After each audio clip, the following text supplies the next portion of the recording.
بەڵێ بۆ قسەکردن لەبارەی گروپە چەکدارەکان لە عێراق کاریگەریەکانیان و مەترسیەکانیان تێوەگلانی عێراق بۆ ئەم گروپانەوە لە شەڕ و ململانەیە گفتوگۆکەم لەگەڵ بەڕێز دکتۆر فارس خەتاب نووسەر و شرۆڤەکاری سیاسی لە لەندەنەوە لەگەڵمدا. دکتۆر سڵاو لێ بێم کاتت باش. گروپە چەکدارەکان هەم باڵی سیاسیان هەیە هەم باڵی سەربازیان هەیە، هەردانێکیشیان چەند باڵ و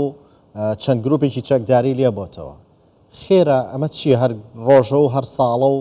ماوەیەک و گروپێکی چەکداری دروست دەبن. ئەمانش لە دروستبوونی ئەم گروپە چەکدارانە ڕۆژ لە دوای ڕۆژ چییە؟ نعم مساء الخير. شەوی ئەوێ باش لە ڕاستیدا گروپە چەکدارەکان لە ناوەڕۆکی بابەتی عێراقدا لە 2023 دەستی پێکردووە لەسەر بنەمای ئەو بیرۆکەیە هەڵگیرستان دامەزران بۆ ئەوەی بتوانن دەستکاریان لە هەژمونیان بەسەر بڕیاری عێراقیەوە هەبێت کە لە ئێرانەوە سەرچاوی گرتووە ئەو بزوتنەوەکە لە چوارچەوەیەکی سیاسیدا کۆکرایەوە و لە چوارچەوەیەکی کلاسیکیدا کۆکرایەوە لە وڵاتەدا بۆیە بابەتی چەکدارکردنی میلیشیاکان و چەندایەتیشیان و ژمارەیان بۆ فراوانکردنی هێزی هەژمونی ئێرانە لە ناوچەکە بەتایبەت لە ناوچە ناوتیەکان و ناوچەکانی جمگە سەرەکیەکان و ئەو ناوچانەی کە دەکەونە سەر سنووری تورکیا و سەر سنووری هەرێمی کوردستان و سەر ئەو ناوچانەی کە کەوتونەتە سنوورەکانی ڕۆژئاوا هەمووی کەوتوتە دەستی میلیشیاکانەوە، هەروەها بۆ کۆنتڕۆلکردنی ئەو کێشانەی کە لەگەڵ ئەمریکا سەری هەڵداون و بتوان لە ڕێگەی کردەوەکانیان بۆ نمونە حزب الله عێراقی و بزوتنەوەی نوجەباو کە ئێستا ئەوان ئەو هەروەها ئەسایب ئالحەق کە هێزێکی جێگراوە لە چوارچێوەی هەماهەنگیدان جێگیر کراون بۆ ئەوەی دەستیان لە ناو هەموو جمگەکاندا بەهێز بێت و ڕوبەڕووی لانی ئەمریکی بێتەوە. ئێمە ئێستا لە بەردەم ڕاستیەکی حەقیقا ڕاستیەکی حەشار نەگرین، ئەوێش بوونی میلیشیاکانن کە لە ژێر فەرمانی هێزە چەکدارەکانی عێراقدا کار ناکات. زیاتر لە 66 گروپمان هەیە کە سەر بە حەزی شعبین و بێجگە لەمانە ژمارەیەکی دیکەی گروپە چەکدار هەن کە تۆمار نەکراون، هەمووی کەوتونەتە ژێر چەتری دەستەی حەزی شعبی و دەیانەوێت لە توانای حکوومەتی عێراق کەم بکەنەوە و بیرۆکەیەکیان هەیە کە کۆنتڕۆلی تەواوی جمگەکان بکەن و نایانەوێت کە حکوومەتێکی بەهێز لە عێراق هەبێت بۆ ئەوەی بتوانن هەژمونی خۆیان بەتەواتی بسەپێنن و ڕوبەڕووی تەنانەت بڕیارەکانی نەتەوەیە گرتوەکانیش بنەوە. دکتۆر بڕیاری شەڕ یاخود ئاشتی لە عێراقدا بەدەست ئەو گروپە چەکدارانەیان بەدەست حکوومەتی عێراق؟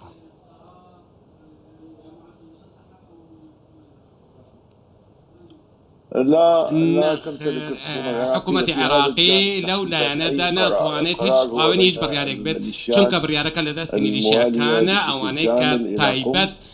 بە هەموو توانای خۆیانەوە سەر بە ئێرانن و ئێمە تێبینی ئەومان کردووە بەڕوونی ئەو سیناریوانەی کە لە واقعی عێراقدا جێبەجێ دەکرێت و ئەو واقعەیە کە لەلایەن ئەو میلیشیانەوە فەرز دەکرێت ئەوێش هێرشەکانی گروپە چەکدارەکانە بۆ سەر بن کە سەربازیەکان کە هێزەکانی ئەمریکا تیاندا جێگیر کراون و هەروەها ڕوبەڕووی بوونی ئەمریکا لە عێراق دەبنەوە. هەروەها هەندێک لایەن هەن کە دەیانەوێت کردەکان بە یەکجاری بوەستن. ڕاستە ئەمەش حاشا هەڵنەگرە، بەڵام توانای ئەوەیان نییە کە بتوانن ڕوبەڕووی ئەو گروپە میلیشیانە بنەوە، چونکە ئەوان ئیرادەی هێرشکردنە سەربەکانی ئەمریکایان هەیە و فەرمان تەنیا لە ئێران وەردەگرن و عێراق ناتوانێت. ڕاستە هێزێکی ئەمنی بەهێزی هەیە بۆ کۆنتڕۆلکردنی دۆخی ناوخۆی وڵات، بەڵام هێزێکی سەربازی باشی نییە بۆ ئەوەی بتوانێتن هێزەکەی لە بەرامبەر ئەو حەشدی شعبی و گروپە چەکدارەکانی میلیشیاکان بتوانێت هێزێکی دیار بێت و بۆ نمونە ئاراستەکانی عەسایب ئاهلولحەق و ڕێکخراوی بەدر و هەموویان هەوڵیاندا کە بتوانن ڕۆلیان قەتیز بکەن بەڵام هیچ کامێکیان نەیانتوانیوە حەزبوڵای عێراقی و نوجەبا ئەوان وەک هێزێکی دیکەی سەربەخۆدا دەرەوەی هێزە چەکدارەکانی عێراق ڕەفتار دەکەن و بە بڕیاری خۆیانە کەینێ بیانەوێت ئەو کات بنکە سەربازیەکانی ئەمریکا دەکەنە ئامانج و هایمەنەتی خۆیان بەسەر هەموو بڕیارەکانی عێراقدا دەسەپێنن ئەمەش لە ژێر فەرمان و بڕیاری ئێرانە نەک ژێر فەرمان و بڕیاری عێراق ئەوە هیچ هێزێکی لەو شێوەیەش نییە لەناو ئەو گروپانەدا کە بتوانێت پارێزگاری لە پەیوەندیەکانی عێراق لەگەڵ وڵاتانی دەرەوەدا بکات و لەگەڵ جیهانی دەرەوەدا بکات لە وڵات. دکتۆر ئەمەی بەڕێستان باستا کە تا چەنەکرێت والی بڕوانین ئەمڕۆ ناسبەی ڕۆژێک دێت ئەم گروپە چەکدارانە عێراقە خەنە ئەم ململانەی کە ئێستا لە ڕۆژهەڵاتی ناوەڕاستەیە و زۆربەی چاودێرانی سیاسی شەڵێن عێراق بەرگەی ئەم ململانەیە ناگرێت کە ئێستا لە ڕۆژهەڵاتی ناوەڕاستەیە.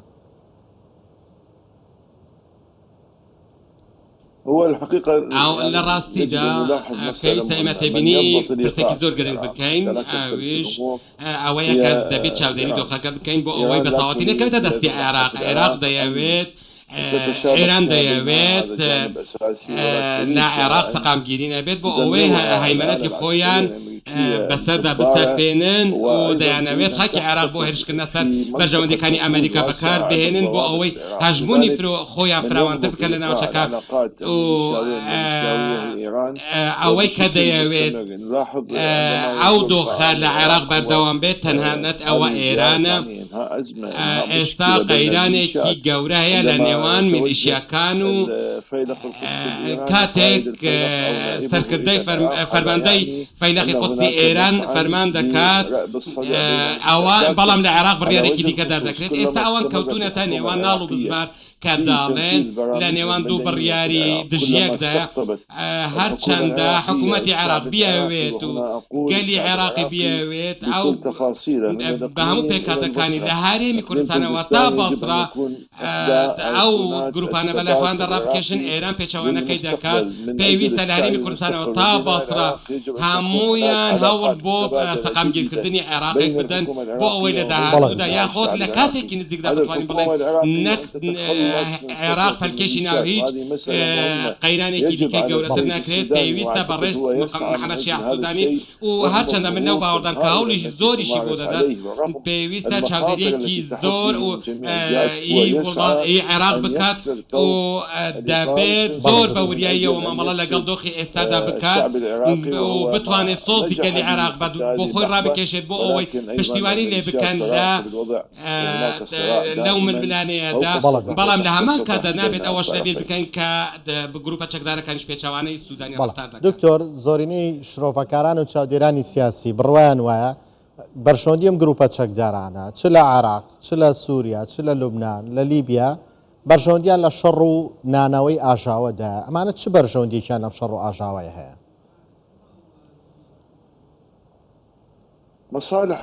بەرژەوەندی وێرانکارە بە هەموو پێوەرەکان من دەتوان بەرژەوەندی وێرانکەر ناو ببەم ئێستا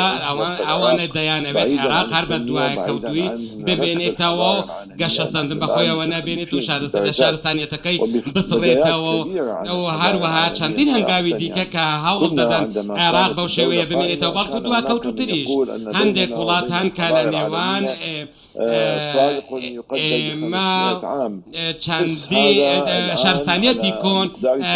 نزیکەی 500 ساڵ نێوانمانە لە کاتێکدا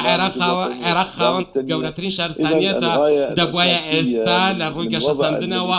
هەنگاوی زۆر جدی نابایە بەڵام